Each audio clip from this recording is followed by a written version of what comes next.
ሰላም ተመልካቾቻችን የአበሻ ኢኮኖሚክስ ቱቶሪያል ቻናል ነው። ቻናሉን ሰብስክራይብ፣ ላይክ እና ሼር በማድረግ እንድታበረታቱን እንዲሁም ኮሜንቶች ካሏችሁ ኮሜንቶቻችሁን እንድትሰጡን እንጠይቃለን። ዛሬ የምንመለከተው የማርኬት ስትራክቸር አይነት ኦሊጎፖሊ ማርኬት ስትራክቸር ይሆናል። ተከታተሉ። Oligopoly is a market situation where there are a few large firms compete against each other and there is an element of interdependence in the decision making of these firms. Oligopoly market structure ምንለው አንዱ የማርኬት ስትራክቸር አይነት ሲሆን ጥቂት የሆኑ ፊርሞች ወይንም ፕሮዲዩሰሮች ያሉበት ማርኬት ስትራክቸር ሲሆን በዚህ ማርኬት ስትራክቸርም አንዱ የዲሲሽን ሜኪንግ ወይንም ደግሞ ውሳኔን የሚሰጡበት ኤሌመንት ምን ተብሎ ይጠራል? ኢንተርዲፔንደንስ ብለን እንጠራዋለን። እያንዳንዱ ፊርም ሪኮግናይዝ የሚያደርገው ኢንተርዲፔንደንስ ነው። ኢንተርዲፔንደንስ ማለት ምን ማለት ነው?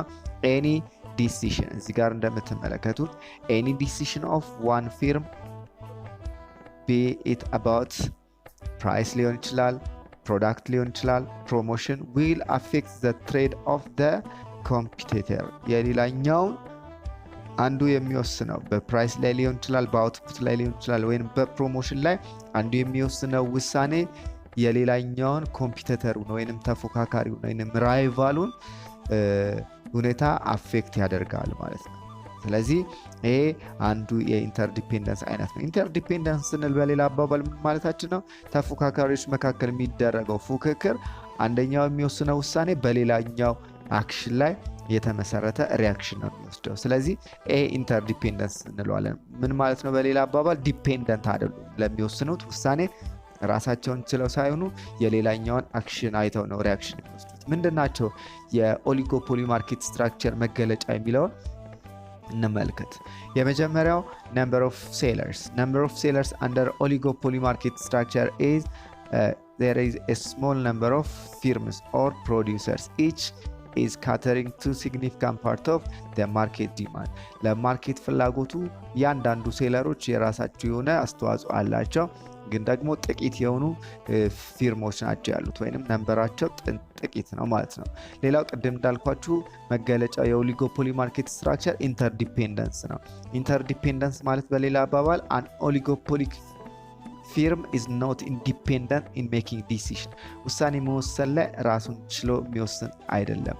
አንዱ የሌላኛውን አክሽን እና ሪአክሽን አይተው ነው እርስ በርስ የሚወሳሰዱት ማለት ነው። it has to take into the consideration the action and reaction of its rivals or competitors ስለዚህ ያንዳንዱ ተፎካካሪ አንዱ የሌላውን አክሽን አይቶ ሌላ ሪአክሽን ይወስዳል፣ ሌላኛው እንደዚህ እርስ በርስ ላይ የተመሰረተ ፉክክር ነው የሚኖራቸው ማለት ነው። ኔቸር ኦፍ ፕሮዳክታቸውን በምንመለከትበት ጊዜ እንደምታስታውሱት ፐርፌክትሊ ኮምፒቲቲቭ ማርኬት ስትራክቸር ላይ ኔቸር ኦፍ ፕሮዳክቱ ሆሞጂኒየስ ፕሮዳክት ነበር።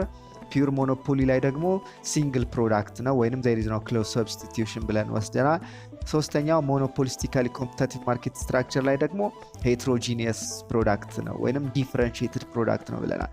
እዚህ ጋር ስንመጣ the firm under oligopoly may produce either homogeneous product or heterogeneous or differentiated product ከሁለቱ አንዱ ነው የሚሆነው። በዚህ ሁኔታ ከዚህ ላይ ተመስርተን ኔቸር ኦፍ ፕሮዳክቱ ከሁለቱ አንዱ በመሆኑ ምክንያት ላይ ተመስርተን ኦሊጎፖሊ ለሁለት እንከፍለዋለን። ፒውር ኦሊጎፖሊ እና ኢምፒውር ኦሊጎፖሊ ብለን እንወስደዋለን። ፒውር ኦሊጎፖሊ የምንለው የሚይዙት ታይፕ ኦፍ ፕሮዳክት እነዚህ ጥቂት ፊርሞች ወይንም ሴለሮች ናቸው ያልናቸው ሰዎች የሚይዙት ፕሮዳክት ሆሞጂኒየስ ፕሮዳክት ከሆነ ፒውር ኦሊጎፖሊ ብለን እንጠራዋለን። ላይክ ለምሳሌ ማደያ የነዳጅ ማደያ ብታዩ የሚይዙት አንድ አይነት ነዳጅ ነው፣ የተለያየ ነገር የለውም። ስለዚህ እነዚህ ጥቂት ናቸው፣ ግን ደግሞ ኦሊጎፖሊ ማርኬት ስትራክቸር ውስጥ የሚገለጹ ሲሆኑ እነዚህ ማርኬት ስትራክቸር ላይ ሆሞጂኒየስ ፕሮዳክት ከሆነ ፒውር ኦሊጎፖሊ ብለን እንጠራዋለን።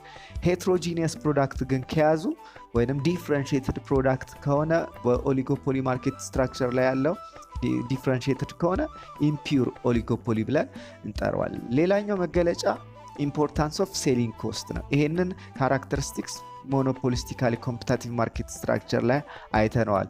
ምክንያቱም ሄትሮጂኒየስ ፕሮዳክት ሲሆን አንዱ የሌላኛውን አክሽን ከሌላኛው ፊርም በተለየ መልኩ የሚያቀርበው የፕሮዳክት አይነት ሊኖር ስለሚችል የኔ ፕሮዳክት ከሌላኛው ይለያል የሚልበት አንዱ መገለጫው ሴሊንግ ኮስት ነው። ይህም ሴሊንግ ኮስት ለፕሮሞሽን የሚያወጣው ኮስት ነው። ስለዚህ በተለያየ ፕሮሞሽን ሜጀር ለምሳሌ ፕራይስ ከት፣ ዲስካውንት፣ ዶር ቱ ዶር ካምፔን እንደገና ደግሞ አድቨርታይዝመንት ለነዚህ የሚያወጣው ወጪ አለ። ይሄ ወጪ ያመረተውን ምርት ወይንም ደግሞ ፕሮዳክቱን ለመሸጥ የሚያወጣው ወጪ ነው። ምክንያቱም ተፎካካሪ ስላለበት ማለት ነው። ስለዚህ ይሄ አንዱ የኦሊጎፖሊ መገለጫ ነው። ሌላኛው ባሪየር ቱ ኤንትሪ የምንለው ሲሆን ፍሪደም ኦፍ ኤንትሪ ኢንቱ ዘ ኢንዱስትሪ የሚባለው እዚች ጋር ስሞል ነምበር ኦፍ ሴለር ናቸው ብለናል። ስለዚህ ስሞል ነምበር ኦፍ ሴለር ከሆኑ ጥቂት ብቻ ሴለሮች ናቸው የሚኖሩ። ስለዚህ ወደዚህ አዲስ ፈርም ለመግባት ሪስትሪክትድ ነው ወይንም ኢትስ ኢምፖሲብል ብለን ማየት እንችላለን፣ ልክ እንደ ፒውር ሞኖፖሊ ማለት ነው። የመጨረሻው መገለጫው ደግሞ ኢንዲተርሚናንት ዲማንድ ከርቭ ስንል ዲማንድ ከርቭን መወሰን አንችልም። ልክ ለምሳሌ ፐርፌክትሊ ኮምፒቲቲቭ ማርኬት ስትራክቸር ላይ ሆሪዞንታል ዲማንድ ከርቭ ብለናል። ፒውር ሞኖፖሊ እና ሞኖፖሊስቲካሊ ላይ ዳውንዋርድ ስሎፒንግ ብለናል። እዚህ ጋር ግን ሁለቱንም አይነት ፕሮዳክት ስለሚይዝ ዲማንድ ከርቭ ዲተርማይን ለማድረግ አስቸጋሪ ነው ማለት ነው። በዚህ ማርኬት ስትራክቸር ላይ ሜቶድ ኦፍ ኮሊዥን ወይንም ደግሞ ኮኦርዲኔሽን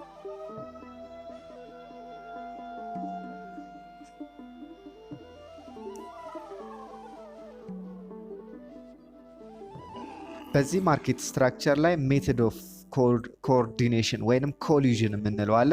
ስሞል ነምበር ኦፍ ባየርስ ስሞል ነምበር ኦፍ ሴለሮቹ እርስ በርስ ኮኦርዲኔሽን ይፈጥራሉ ወይንም ስምምነት የሚፈጥሩበት ሁኔታ አለ።